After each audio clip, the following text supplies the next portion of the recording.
Hello listeners, and welcome to the Montel Weekly Podcast, bringing you energy matters in an informal setting. In today's pod, we discuss some of the backlash growing against climate protection policies. Several countries have had to drop or scale back measures aimed at mitigating the impact of climate change. But today, we focus on recent announcements by the UK Prime Minister Rishi Sunak, pledging to overhaul the UK plans to meet its net zero targets. Is this, as critics say, mere electioneering, political posturing siding with climate change skeptics, or do the plans make sense amid the high cost of living? And in addition, are these measures scaring off much-needed investments? I'm Richard Sverrisson, and joining me to discuss this and much, much more is Helena Anderson of Ikigai Capital. A warm welcome to you, Helena. Thanks, Richard. Nice to be here. Were you surprised by Rishi Sunak's announcement last week? I can't say I was surprised, but I was really, really disappointed and quite angry, to be honest, because the nature of the announcements was such that many of them go beyond this parliamentary term. Many of them will only hit his successors, and they do not have a budgetary impact. They are sending a regulatory signal that involves no commitment from Treasury. And in that context, I think it's pure populism. And I think it shows a lack of understanding of how far the electorate and how far businesses come towards seeing environmental protection measures, climate change measures as business as usual. So is this a new approach by the UK government, or is it kind of seen against the context of the by-election in July where the Conservatives narrowly won on a sort of basically an anti-ultra low emission zone or ULEZ platform? I think this is a continuation of the fear that Westminster has, that Number 10 has, in the backlash against Sadiq Khan's announcement that they were going to expand the low emission zone to Greater London. And that specific policy has its challenges because it's very complex, both to understand whether or not it has a positive impact on pollution, which is the primary reason for it. It's not about carbon emissions, it's about pollution and the impact that pollution has on health, which is very significant in London. Thousands of people die every year because of it. And whether or not creating a low emission zone just pushes pollution out to other main roads, clogs up the arteries, means that people are just stuck in traffic and doesn't actually have a real impact. It's also complicated, and lots of people were very fearful of it in Greater London because they don't have other transport choices. So you're creating a policy that forces people to find an alternative to their day-to-day commute that is not public transport. And therefore, inherently, there's a feeling that it's going to be very costly. Sadiq Khan has argued that actually there are plenty of second-hand electric vehicles on the market or other vehicles that meet the low emission requirements. But that's a very difficult measure, a very difficult policy to explain if you're someone who is on a low income and you're facing a capital cost of a replacement of a car. I mean, I think, is this generally as parts? Would you see this as an overhaul of policies aimed at helping the UK meet its legally binding target of net zero by 2050? I mean, up to now, there's been kind of a cross-party consensus on the issue. Is that being ripped up now, Helena? Yeah, I mean, there has been a cross-party consensus. It is a topic where there should be a cross-party consensus. If the existential crisis that we are facing is not a cross-party issue, I'm not sure what is. But more importantly, I think the electorate has moved beyond this as a political issue. It's now seen by most of our clients, most of the businesses that we deal with, as fundamentally an opportunity for us to keep pace with what the rest of the world is doing, for us to create a supply chain here that both benefits us locally but also creates export opportunities.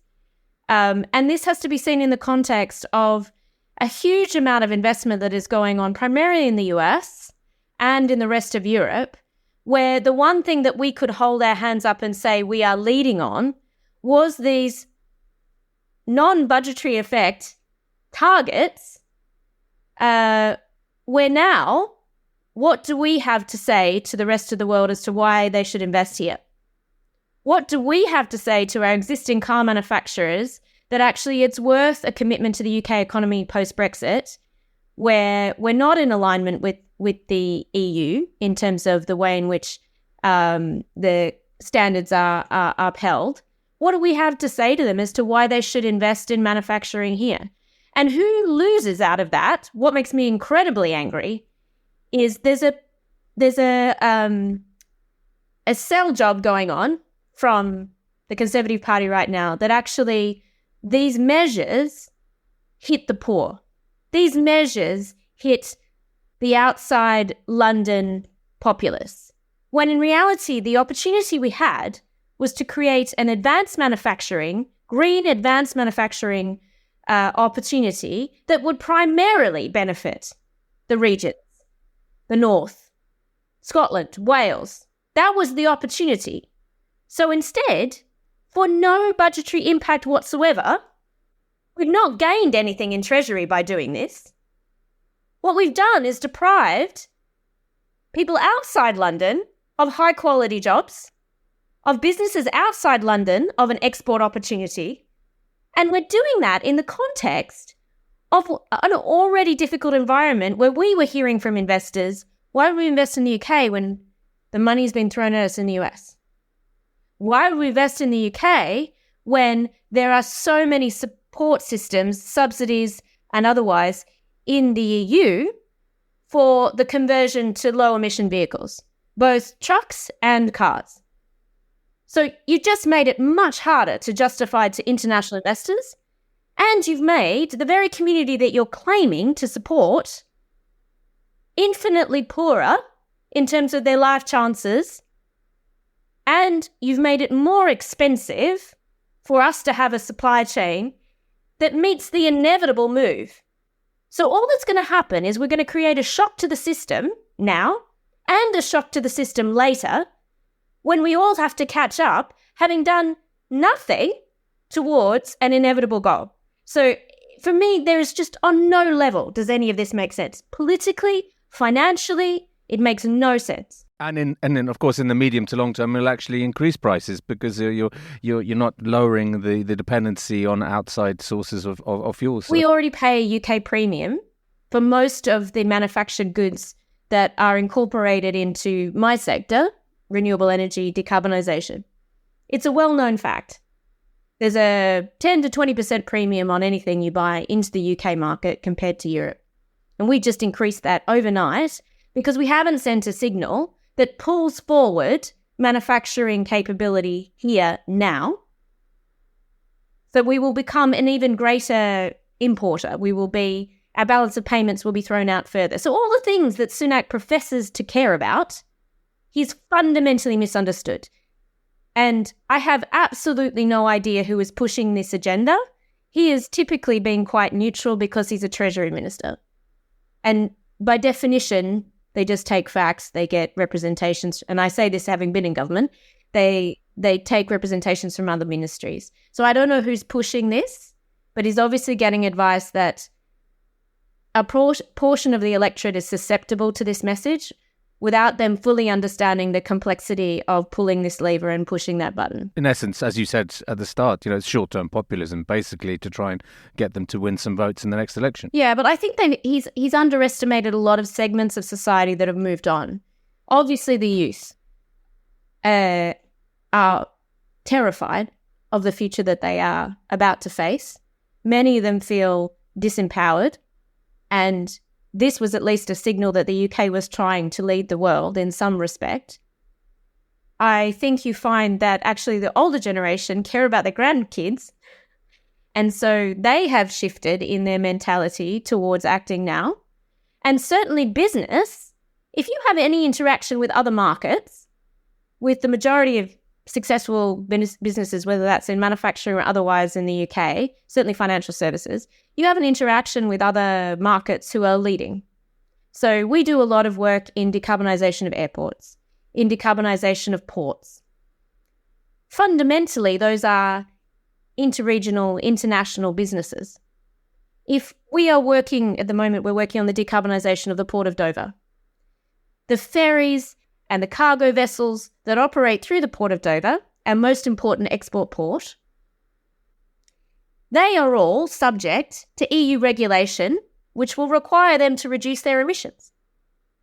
So the fact that the UK does not keep pace with that does not mean that they do not have to shift their behaviour.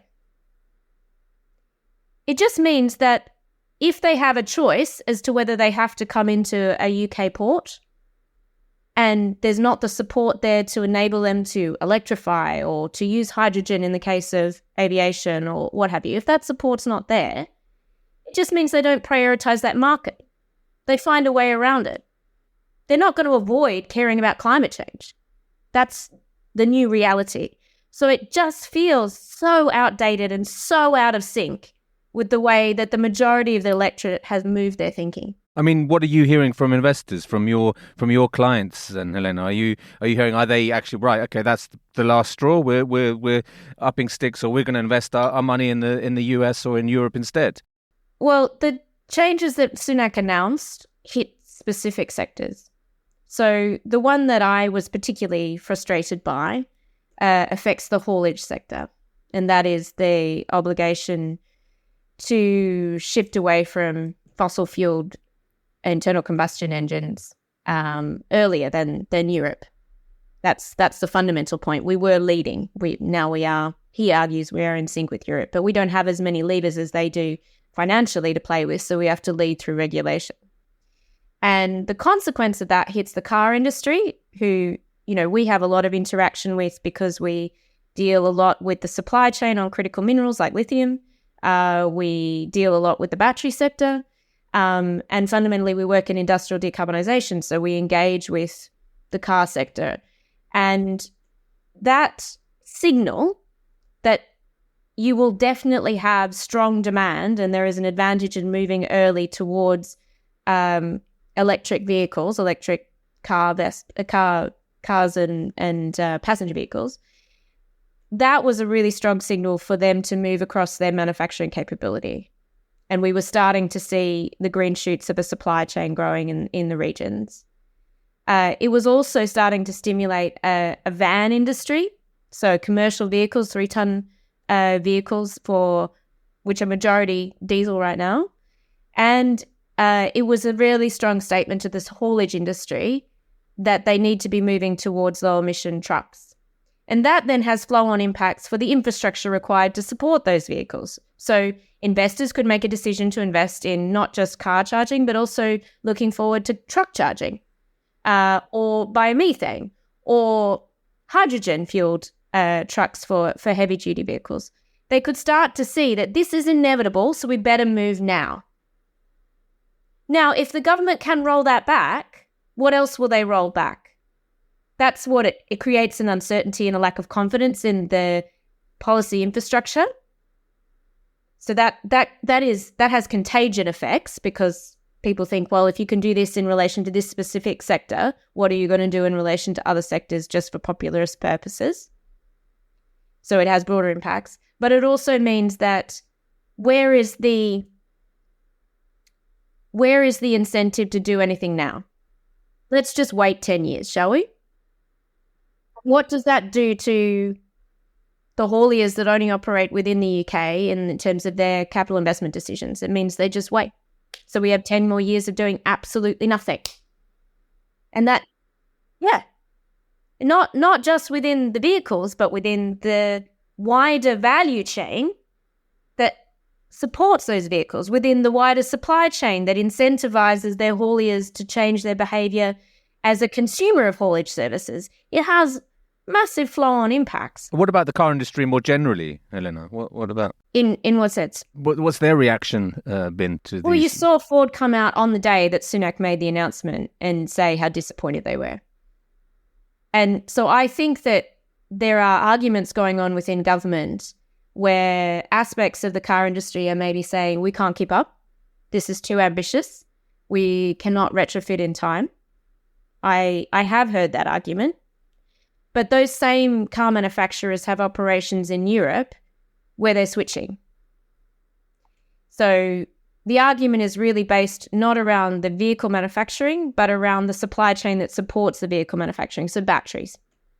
But if we had, like Europe has, like the US has, if we had a sophisticated critical minerals policy that supported processing of the minerals required for batteries, which is what Ikigai is involved in at the moment. We're supporting a company called Green Lithium that's building a refinery in the northeast for lithium hydroxide. If we had a sophisticated approach to investors in the middle of the supply chain, the cathodes and the anodes, we don't have any manufacturing of that right now, but it wouldn't be difficult to attract it if we had a coordinated response as a country. And we then looked at how we were going to attract investment into gigafactories in a really strategic way, recognizing that this is an industry that will determine the competitiveness of economy in the future, and acknowledging that the car industry is our most important manufacturing segment. It's the last thing that we export in this country. So in that context, why? Why would you create a lack of confidence in the need to shift behavior? Why wouldn't you instead find ways of using the tools that are already in the toolkit to create the supply chain necessary to help the manufacturers of those vehicles meet those targets? Yeah, I mean, if you're putting it very succinctly and very eloquently there, Helena, I think, it does in that sense beg a belief. And it says what is, going too fast for some parts of the population. That's been I think the reason that people like me are speaking out now, where we would previously not have done so, other business leaders are speaking out, is because when you can argue that there is a financial trade-off, a legitimate financial trade-off, or a legitimate issue with a just transition, or a regional benefit that doesn't accrue to the rest of the country, we will listen and we will understand the arguments and we will discuss. But when it makes no sense, most people like me, who are close to this activity every day, who are listening to international investors every day and local investors, we cannot reconcile this. There is no intellectual basis for this. This is not good policy. And in that context, we are speaking out because we want to encourage change. We don't want to see this policy implemented, and many others that I'm sure will come up before the next election. This is not a political statement. This is not a partisan issue, as you put it. We are not here saying, we're all Labour supporters. Quite the opposite. We are saying there is no intellectual basis for this decision. You are going to put the UK even further behind the rest of the world on something that is an inevitable outcome. So why not participate in the growth and the opportunity rather than hiding from it? So who benefits from this then? I have no idea. There are aspects of what he's done where there is an argument either way. So, for example, on gas boilers, were due to be phased out by 2025. That's now being rolled back. Less support for heat pumps.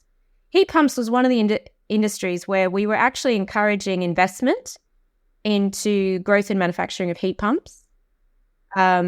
They are expensive. We've done lots of cost analysis of the inclusion of heat pumps into homes.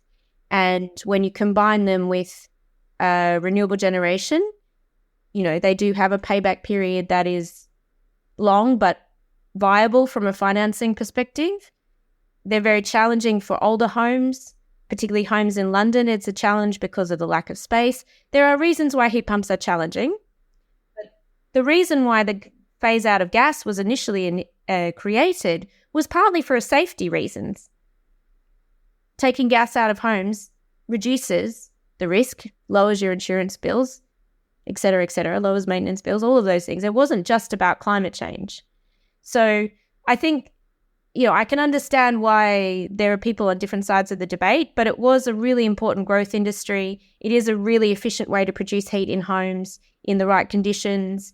It wasn't excluding alternatives like the move towards more low carbon gases within the gas network like hydrogen and hydrogen ready boilers. That wasn't the current policy was not excluding that.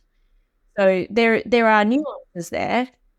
But when it comes to changing the phase-out date for fossil fuel internal combustion engines, I can't.